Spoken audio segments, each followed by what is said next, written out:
Hey guys, welcome to my channel. আমি মনোজ। এখন আমরা কথা বলবো হচ্ছে জিদ্দাকে রীতিমতো অপমান করছে চিরঞ্জিত বাবু, যে জিদ্দা নাকি দেবদার জায়গায় নেই, জিদ্দা নাকি দেবদার মতন করে হিট দিতে পারছে না। এটা কিন্তু ঠিক না। এটা একটা ইন্ডাস্ট্রির মানুষ হিসেবে, একটা সুপারস্টারের কাছ থেকে, একটা সিনিয়র পার্সনের থেকে এটা এক্সপেক্টেড নয়। এটা কিন্তু প্রসেনজিৎ চ্যাটার্জির মতন বড় নাম থাকলে তিনি কিন্তু কখনো এই ধরনের মন্তব্য বা এই ধরনের কুমন্তব্য করতেন না। আমার কিন্তু চিরঞ্জিত বাবুর আরেকটা মন্তব্য খুব খারাপ লেগেছে। তিনি বলছেন দেব শুভশ্রীর আগের যা অভিনয় ছিল সেই অভিনয় দেখে আজকে লোকে কি আর সেই অভিনয় দেখবে নাকি, তারা তো এখন অনেক বেশি ম্যাচিওর হয়ে গেছে।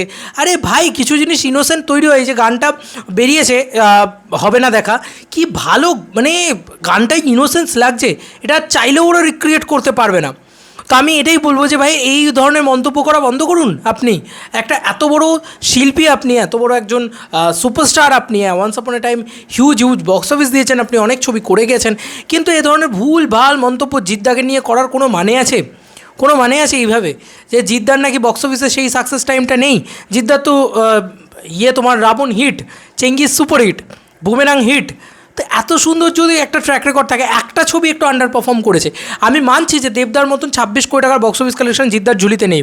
আমি মানছি যে জিদ্দার ঝুলিতে একটা 55 কোটি টাকার বক্স অফিস কালেকশনের ছবি নেই। কিন্তু সেটা তো ভাই জিদ্দার নিজে চুজ করেছে যে আমি শুধু কমার্শিয়াল ছবি করব। আর এই মানুষটা পথ দেখিয়েছে বলে কিন্তু আজকে রাবণ হোক, চেঙ্গিজ হোক, এই ছবিগুলো জিদ্দা করে গিয়েছে বলে দেবদা আজকে সাহস পেয়েছে আজকে খাদার মতন ছবি করার। এটা তো মানতে হবে। দেবদা তো বারবার সব জায়গায় এটা বলে এসছে, সেই সময়ও বলে।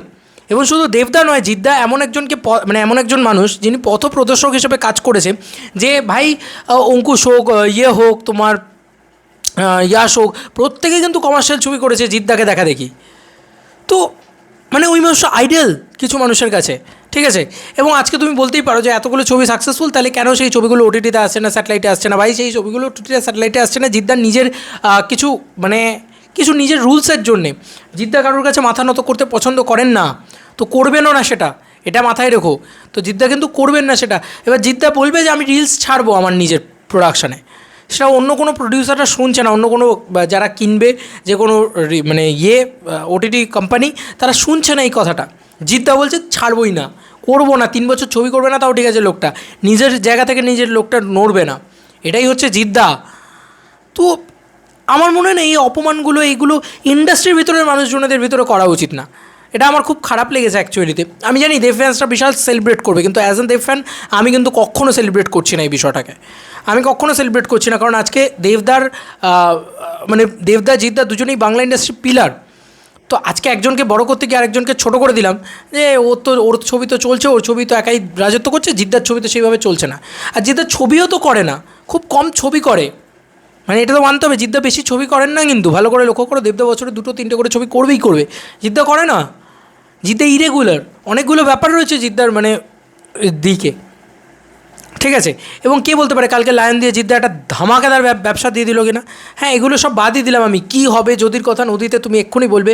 কিন্তু ব্যাপারটা হচ্ছে যে আজকে জিদ্দা যে ফেজটার ভিতর দিয়ে যাচ্ছে, এই যে ফেজটা, যেটা তুমি বলতে পারো যে সেরকম হিউজ বক্স অফিস সাকসেস নেই, তো জিদ্দা তো আজকে মানতে হবে যে এই পথটা দেখিয়েছে বলে আজকে কমার্শিয়াল ছবিগুলো হচ্ছে, তবে গিয়ে না আজকে একটা খাদান হয়েছে। আজকে রাবণ চেঙ্গিজ হয়েছে বলেই তো খাদান হয়েছে।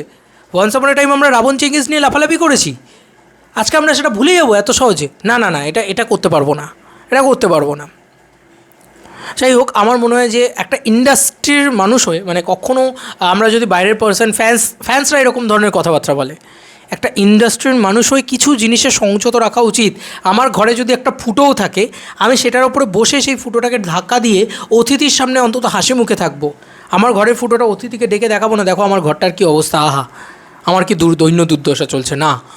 এটা তো আমার বারবার মনে হয়। এবার তোমাদের কার কি মতামত ভিডিওটাকে নিয়ে জানিও কমেন্ট সেকশনে। চলো বন্ধুরা, নতুন কোনো ভিডিওতে দেখা হবে, বাই।